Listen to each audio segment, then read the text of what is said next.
I'd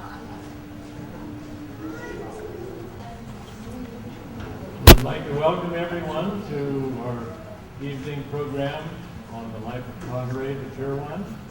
And on behalf of Cinda Chang Chow, who's our High Club Secretary, and myself, Ken Allen, the President of the High Club, we want to welcome everyone and we hope you enjoy tonight's production. Can you hear me all right back there? Yeah. And the production tonight is a performance by the Handmaidens Artist Production Group out of Fresno. And they're going to share with us some of the wonderful things that Táhirih did with her life. And she was a poetess and a person of very great capacity. And you'll learn more about her life tonight, so I won't say too much right now. But on behalf of Cinda and I would like to welcome you all and hope you enjoy the evening. And we'll start with our program at this time.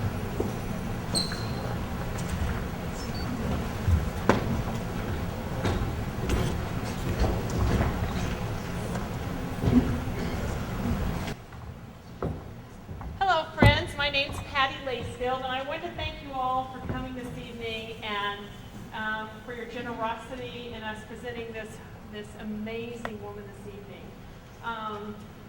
There's going to be 4 parts that we're going to do this evening. One is we're going to have an introduction to women of that time. And then we're going to actually do the skit. And then after the skit, we're going to do a couple of songs that pertain to Táhirih.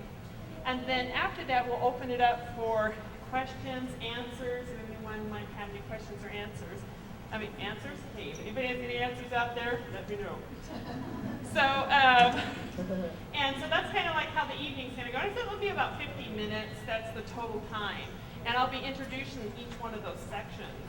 And with that, we'll start off with Atia, who is Atia?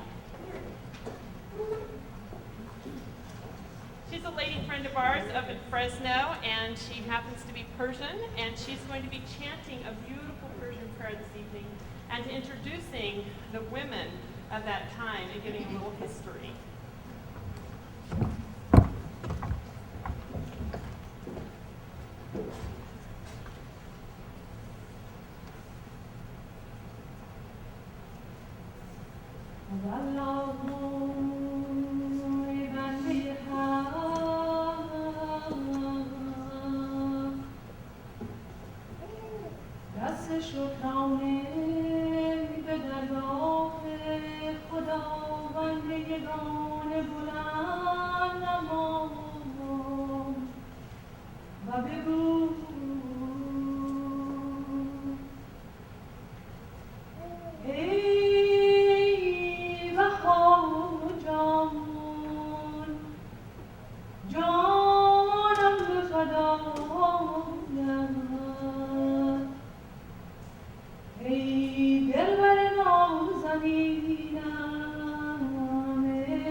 Tahirih in the book of Revelation of Baha'u'llah tells us that women had no status in the community.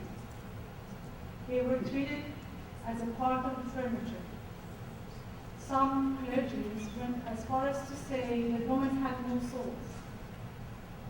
Within such a society, women live their life entirely within the four walls of the house, caring for the family and the men in the family. It was very rare for a girl to have an education, and majority of the women were illiterate and therefore were left out of the mainstream of human progress and civilization. Tahirih goes on to describe how in the Middle East countries, especially in the Muslim community, women lived their entire life in the house of their parents until they were ready to get married, and even out of their own control, and therefore moved to another house and lived the rest of their life until they died. And no man absolutely was allowed to see their faces. Houses were usually made of two parts, inner parts and outer section. This construction made it difficult for Tahirih to have come in contact with her husband's guests who were men, but in another way, it made it possible for her to follow their conversation without being seen. Karen Armstrong, in the book Battle for God, describes the origin of the veil. She quotes, "In the middle of the 19th century, the clergies controlled everything, and their biased view of women went unchallenged," unquote. In reality, the emancipation of women was a very dear project to Muhammad's heart. And Quran does not command all the women to cover themselves. In fact, the habit of veiling women and secluding them in separate parts of the house came about 3 generations after the death of the Prophet Muhammad, when Muslims of the community followed the Christians of Byzantine and Zoroastrians of Persia. For long, they had covered the woman this way.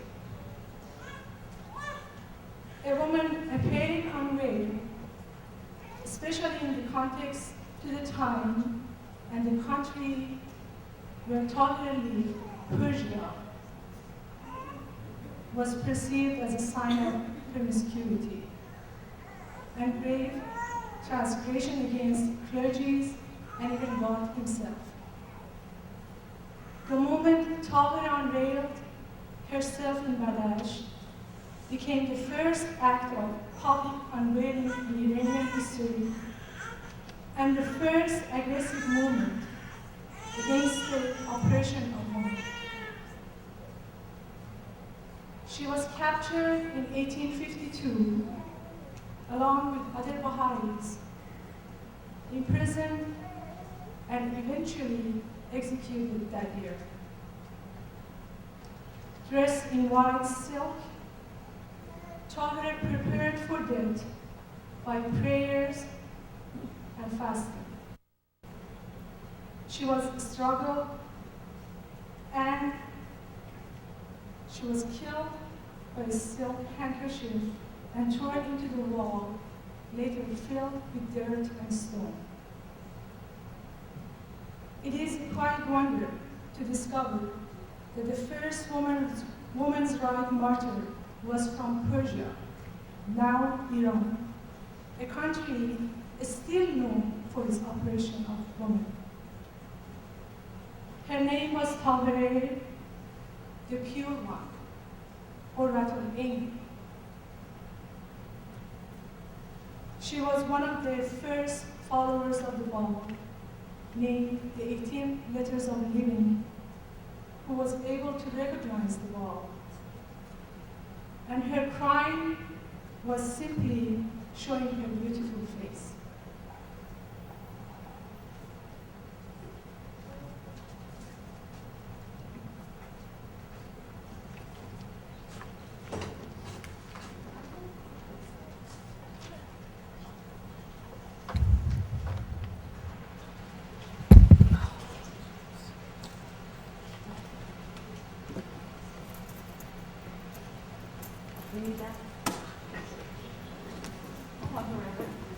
Good evening. Tahirih was born Zareen Taj, which means golden crown. As a child, she was an avid learner, making full use of the library of her esteemed father, a respected Islamic leader of Qazvin, who granted her the right of a son to learn to read. He was heard to say, "Would that she had been born a boy. He would have brought illumination upon my household and would have succeeded me." Tahirih, a devout spiritual seeker, renowned for her beauty and poetry, Zareen was later given the name Qurratul Ain, which means solace of the eyes, by her spiritual teacher, Sayyid Kazim, who taught that the appearance of a promised one was imminent.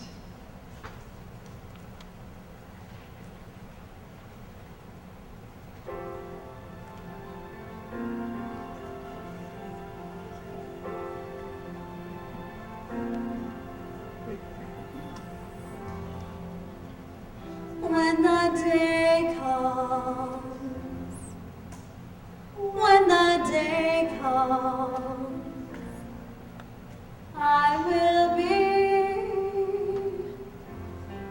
the first to follow. When the day comes, I will be the first to follow the new laws for the new day. When the day comes, I know the day will come, and I will be the first to follow. I know the day will come soon. I know the day will come, and I will be the first to follow.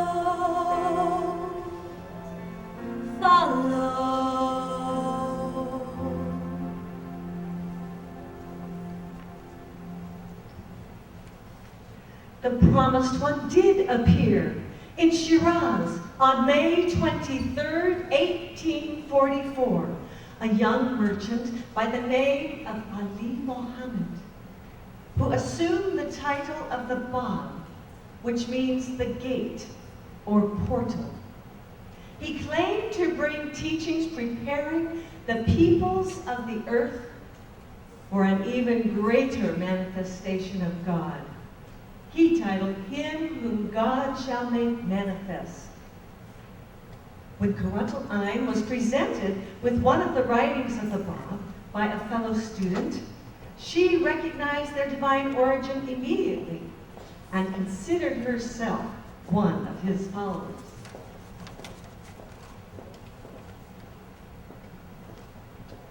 Why, I myself have heard these very words in a dream, spoken by a radiant figure in white, wearing a turban of green, signifying a descendant of Mohammed. These words are of God. Anyone not recognizing their divine origin cannot claim to recognize the Quran. The Báb considered Táhirih to be one of his original 18 disciples he called the Letters of the Living. She was the only woman among the 18 disciples and one of the preeminent teachers of the new faith. She, being in her early 20s, a mother of 3, traveled to Iraq to get away from the restrictions placed upon her by her arrogant, narrow-minded husband-cousin, himself an esteemed Muslim cleric. Her marriage had been arranged in childhood by their parents. Táhirih taught the new faith extensively in Baghdad and surrounding towns through poetry, debates, and lectures, which she gave behind a curtain and completely veiled. Táhirih was so persuasive that even the Jewish physician of the Shah was swayed over to the new religion after hearing 3 of her talks. Due to the commotion aroused by her presence in Baghdad, the jealous Muslim authorities contrived to have her banished. However, she had already laid the foundation for Baha'u'llah, the glory of God, who would in 1863 come to Baghdad and reveal himself to the growing, stalwart community started by Táhirih as him whom God shall make manifest, the promised one foretold by the Bábí. Undaunted when Muslim authorities stranded her small party in the desert without food, horses, or luggage, Táhirih wrote to the governor of the city demanding justice, which he provided, returning luggage, horses, and food, and providing an escort to assist them on their journey home. Upon her return to Kazvin, Táhirih sent her husband a note divorcing him, an unheard of act for a woman. 3 years have passed since our separation. Neither in this world nor in the next can I ever be associated with you. I have cast you out of my life forever. Táhirih's father-in-law was murdered by a fanatical youth in a local mosque. Her husband, already furious with her for abandoning him and his religion, accused Táhirih of plotting the assassination and had her arrested.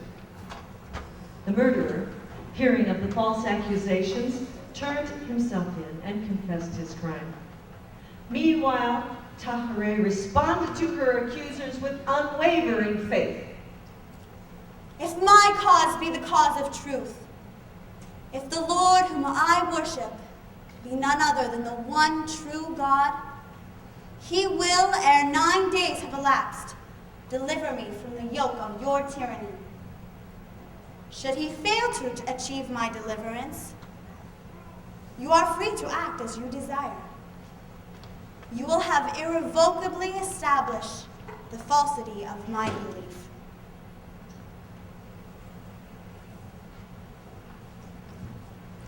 Hussein Ali, known as Baha'u'llah, arranged for her escape from the city and provided horses and an escort to the hamlet of Badasht.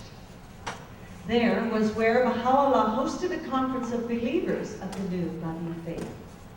By this time, the Báb had already been arrested as a heretic due to the enormous success of his teachings. Among all classes of men and women, rich and poor, educated and illiterate. At the conference of Badasht, Baha'u'llah conferred a new name on each of the 81 believers. It was there that he bestowed the title, Tahirih, Her Highness the Pure One, upon Qur'an al-Karim. Baha'u'llah orchestrated a demonstration that this cause was an entirely new religion, independent of Islam, by having Táhirih appear before the conference of men, adorned and unveiled.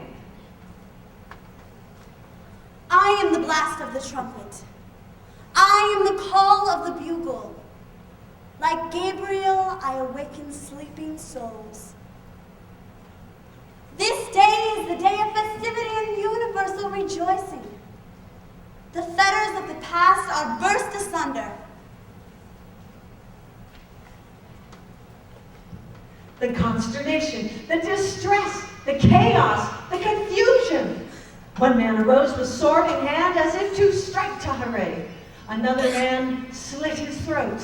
Others ran from the gathering, never to return. Still others sat stunned. Never in their lives had a woman boldly presented herself in public, unveiled. Táhirih, the embodiment of spiritual truth, purity, chastity, the very incarnation of Fatima. How could she perform such a scandalous act? Some wrote to the Bábí, complaining of her unconventional behavior. The Bábí wrote in response, What am I to say regarding her whom the tongue of power and glory has named Táhirih, the pure one? The Conference of Badasht established the faith of the Bábí as an independent religion, free from the traditions and rituals of the past. After the conference, Táhirih ardently resumed her teaching and was soon arrested in Tehran. Even under house arrest, many came to hear her speak.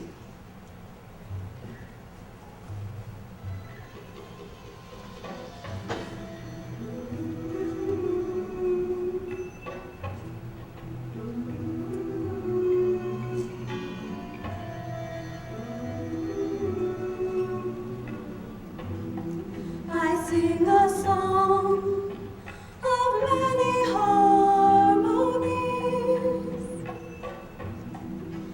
I guide those on paths of mysteries. I'm a bird on a truth of fire, like a flame on phoenix.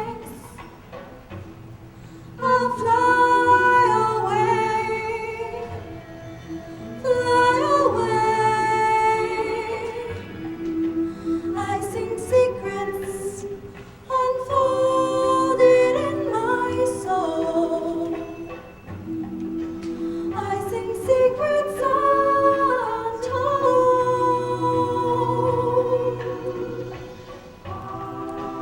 I'm a bird. What hides in mysteries?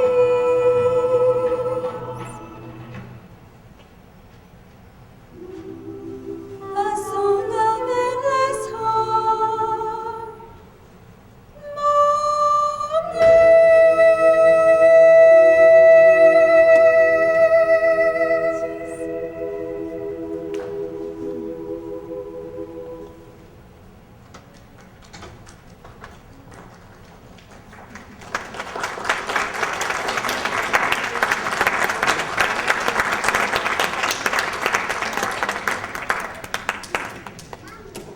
Táhirih gave special attention to the women of the town who visited her daily, encouraging them to seek, investigate, and to learn for themselves, not to just unthinkingly accept the restrictions of priests and husbands.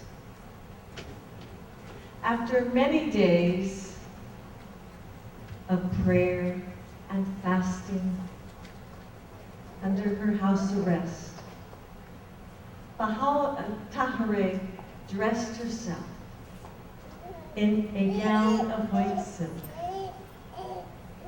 and meditated and prayed and fasted until one day She was accompanied by the Kalandar's son. Táhirih was taken outside the city gates to face her execution at the hands of drunken soldiers. I have set aside long ago a silken kerchief, which I hoped would be used for this purpose. I deliver it into your hands and ask you to induce that dissolute drunkard as means whereby he may take my life. The youth gave to the soldiers the scarf with which to strangle Tahirih, and heard her bravely say to her executioners, You can kill me as soon as you like, but you can never stop the emancipation of women.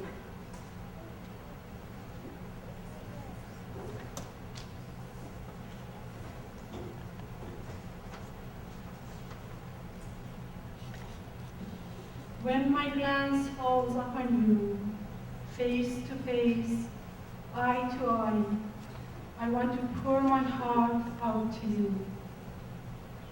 In search of glimpse of you, like a morning breeze I pass, house to house, door to door, alley to alley, block to block.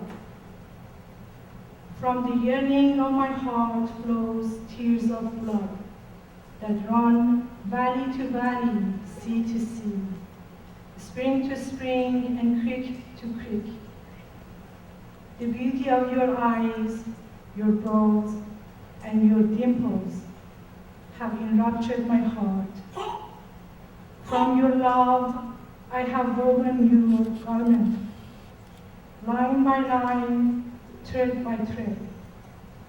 I have searched everywhere, page by page, essence to essence, veil to veil, within my heart, but found no one but my beloved.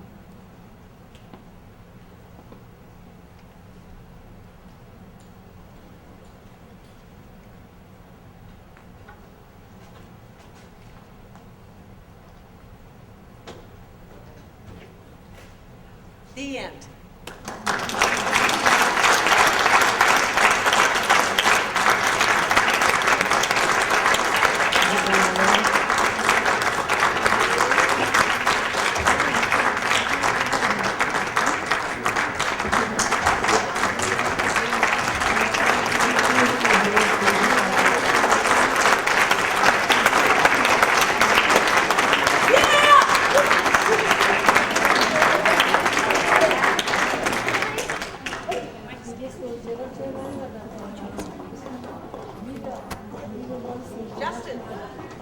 Justin, where's our mic stand?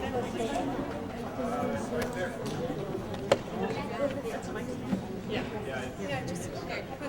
Can I take that? Yeah. Do you need it?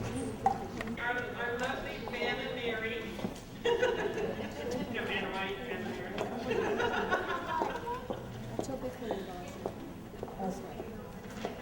And the first song that we're going to share is called Zareen.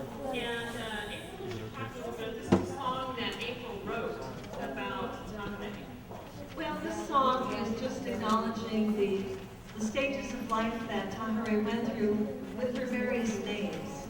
And so each verse is about her with a different name. And what we'd like to encourage you, the reason we're passing out the words is we'd like you to sing along during the choruses. And so the chorus of the song for Zareen is on that piece of paper, Zareen, Zareen, Zareen, golden crown of Persia. Zareen, Zareen, Zareen, what seeds you have sown. A new day dawns, rejoice, the great trump is blown.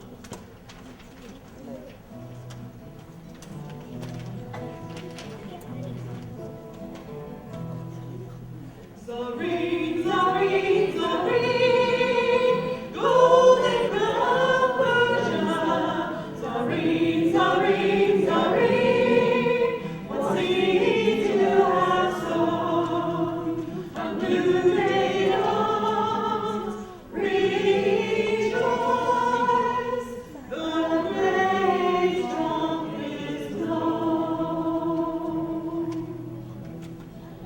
Sorry, why do you read your father's books? They will not help you well. Pay attention to your looks and clean the house instead. What would people say to see you study so? A girl should not be seen or heard. She does not need to know. Sorry, sorry, sorry.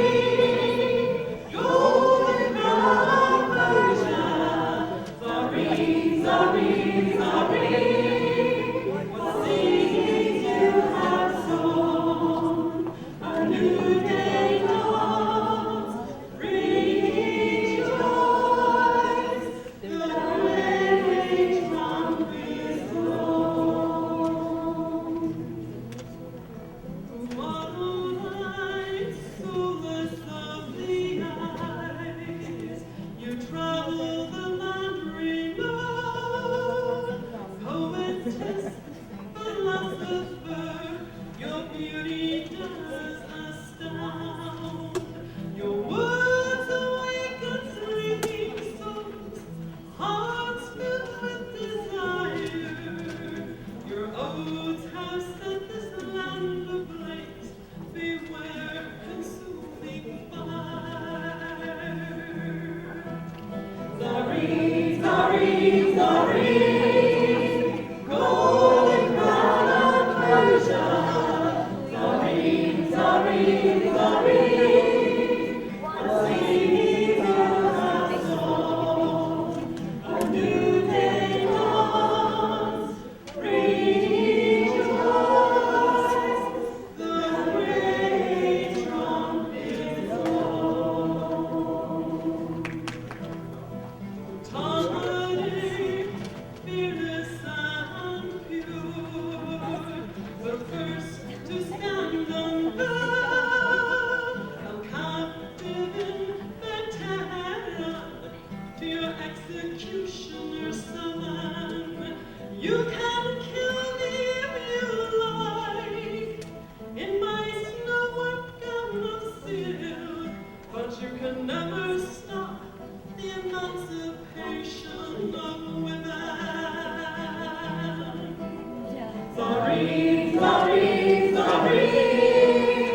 Golden crown of Persia. Sorry, sorry, sorry. What seeds you have sown, a new day dawns. Rejoice, the great trump is blown.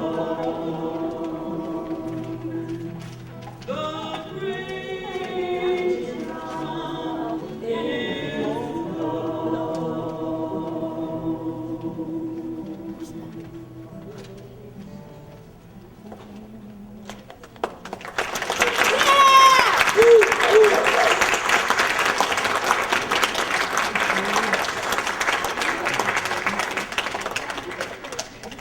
And the last song that we're going to have, and then we're going to open up for any questions and answer time.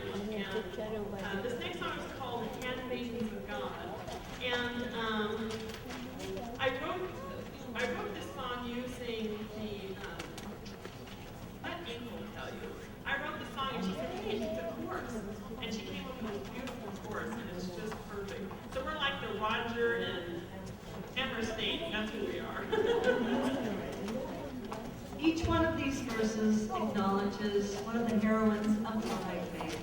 The first verse is about Tahirih, and the words are taken from her own writings in regards to her love for the Bábí. The second verse is about the wife of Baha'u'llah, the Bábí, the most great lead, and those words are taken from the writings of Baha'u'llah in regards to his wife. The third verse is about Baha'u'llah's daughter and great Bábí. And again, these are the words of Baha'u'llah.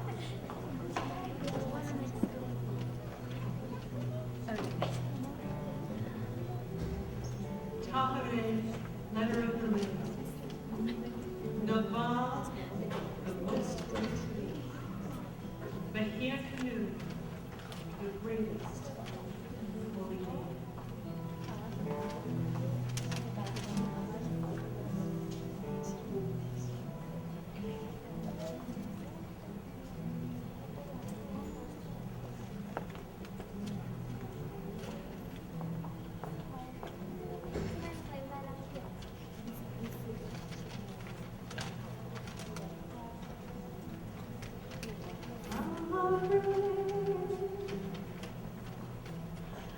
Tahirih.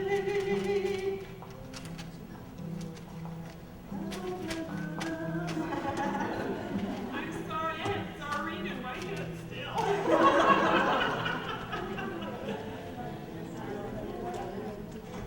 Oh, this is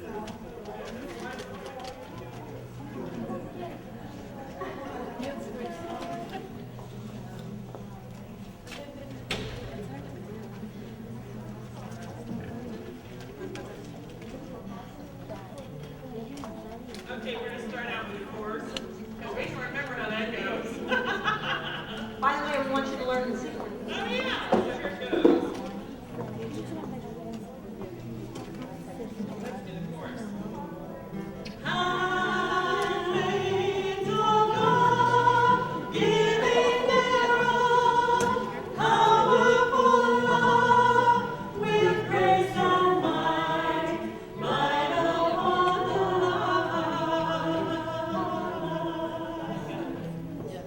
Tahirih, letter of the living, one of the first to believe in love. The effulgence of the unharmed beauty have pierced the veil of the night.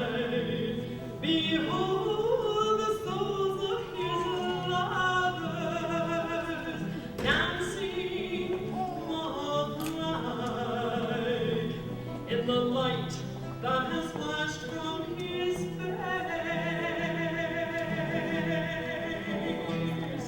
And handmaids of God, giving their all, powerful love, with grace and might, light upon the night. None above, the most great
We'd like to invite any audience response or questions, if you have any questions in regards to the play or the story of Táhirih herself. Is there anybody who... Yes.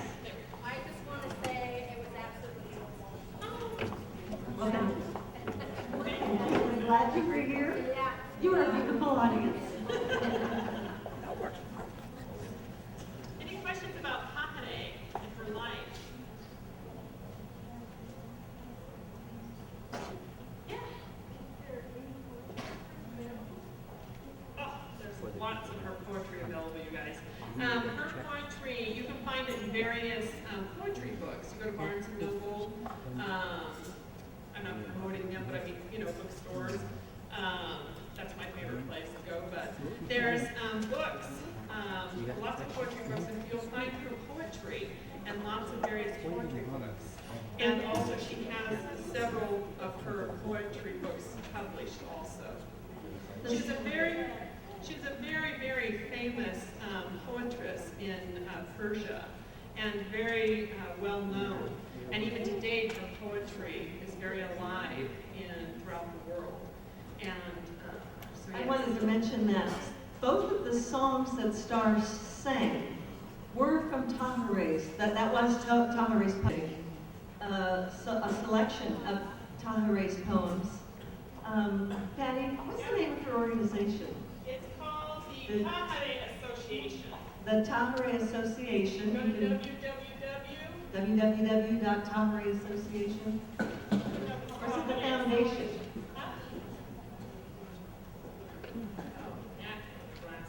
Okay. Oh my gosh. What's the name of that CD?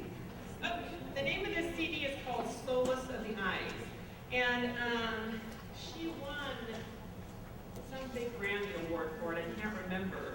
And it was the first time that she introduced her music at the Grammys. And she won in her category. So it was very exciting for her. We'll have that available for you to look at if you'd like to see it.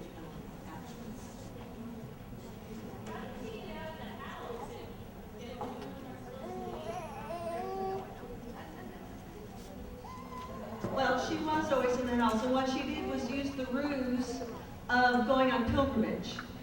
So that's how she got to Baghdad. There are shrines in Turlock, and so she said, I need to go make a pilgrimage. I'm a very devout woman. Everybody knew she was very devout.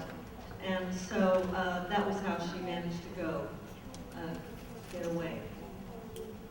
Yes? How old was Táhirih when she died when she was martyred? Was she mid-20s? 28.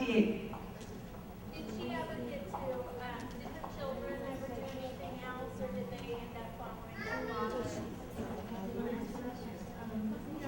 Children, as you know, in Islamic countries or Middle East, children are always born to father.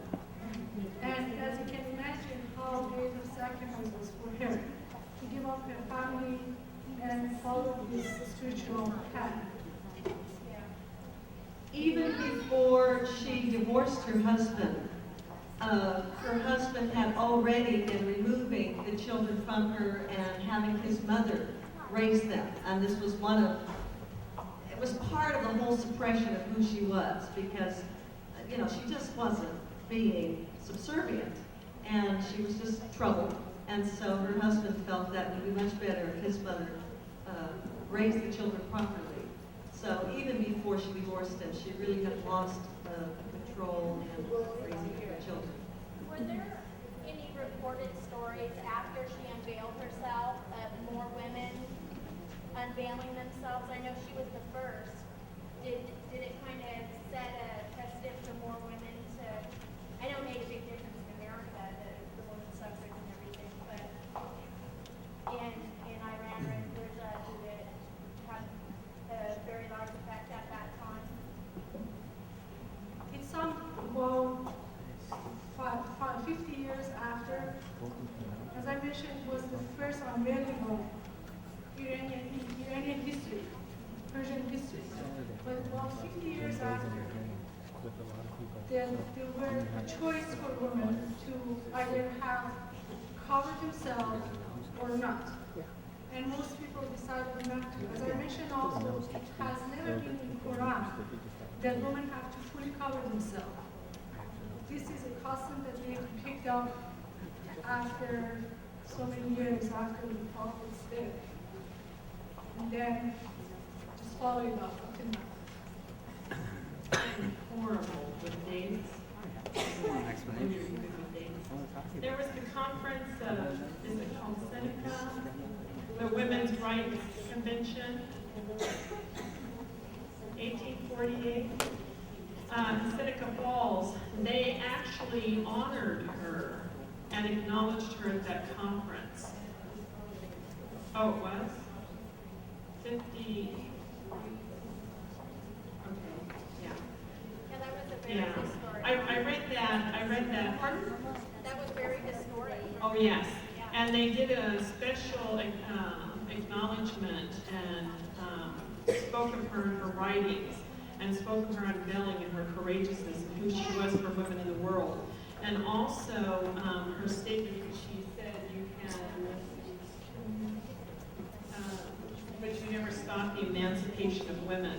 So she was a great heroine for women throughout the world, and who she was. So it was pretty incredible.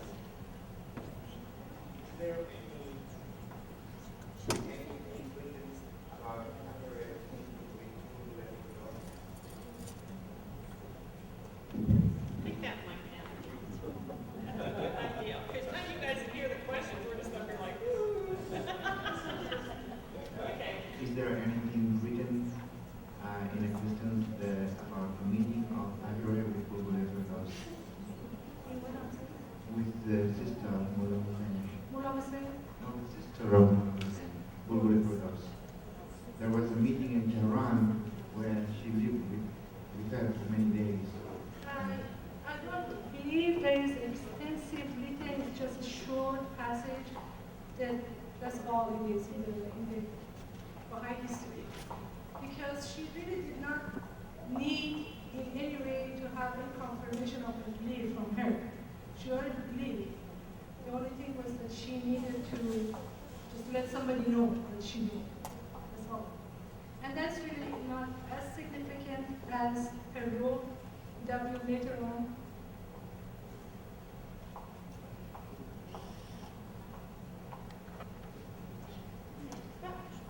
I want to thank you all, and to close our evening, we're going to have Tahirih. Tia, Another Persian girl. another Persian girl. Unveiled, of course. That's right, big time unveiled. And we're going to have her close with a Persian chant.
فرما و با عطا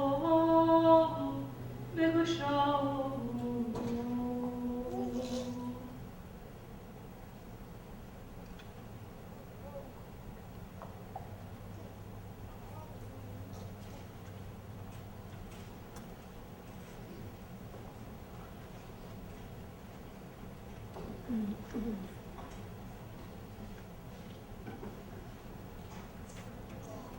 like to ask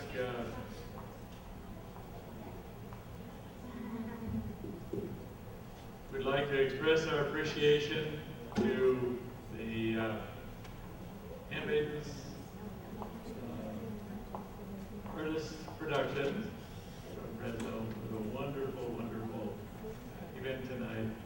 And we wanted to, as we close, we wanted to introduce to you our faculty advisor, Dr. Kuyang. And he's here to say a few words. Dr. Yang is the chair for the Ethnic and Gender Studies here at the university. So we've been very fortunate to have such a distinguished advisor for our Baha'i Club. So, Dr. Yang.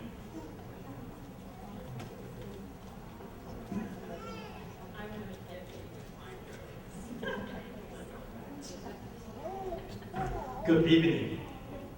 As Professor and faculty advisor of Baha'i Club, I'd like to welcome each and every one of you to California State University Stanislaus. I hope your visit here is a pleasant one. To remember the performance tonight, I'd like to say your performance is truly beautiful and artistic. I really enjoy it.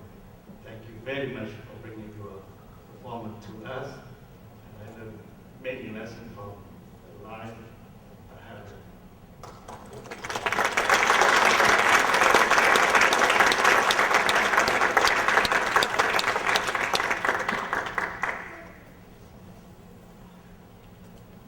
This event is organized by the Baha'i Club and is the result of the hard work of many individuals.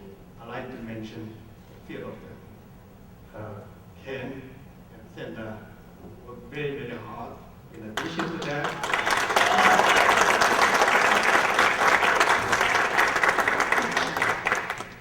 additionally, many, many members of the club so worked very hard to make the event possible. So I like members of the club to stand up for recognition as well.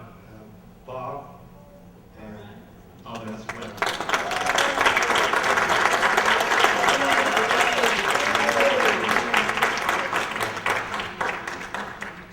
And again, thank you very much for bringing your performance to us. And thank you for all of you for visiting us tonight. I hope you all enjoy the performance as much as I do. Thank you.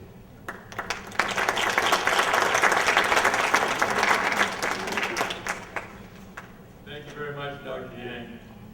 We have a certificate of appreciation which we'd like to give the performing group. If you could please come forward.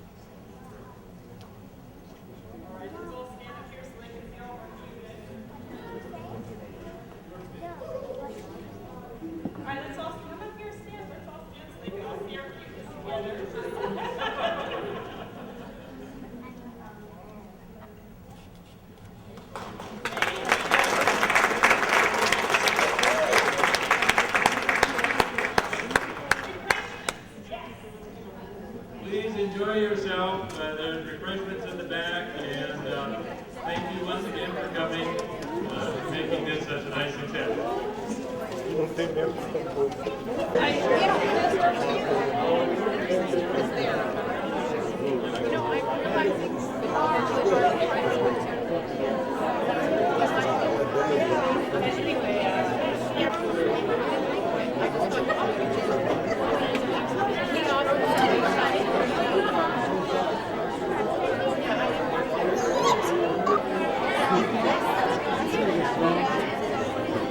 Action!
That lady said I'm Halloween.